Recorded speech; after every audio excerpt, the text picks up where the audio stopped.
Yun nga po guys, palagay sa ang ano ay ligwan. Kita namin dito sa may malapit ng puno ng nyog. At naglalagas kami dito. Yan ay nag-iipon ng nyog. Ngayon siya na guys, kakainin yata doon sa damuhan.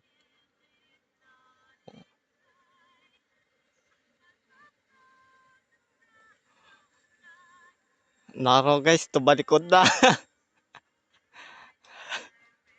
Halatang bumabanat na. Ngayon pang natira yung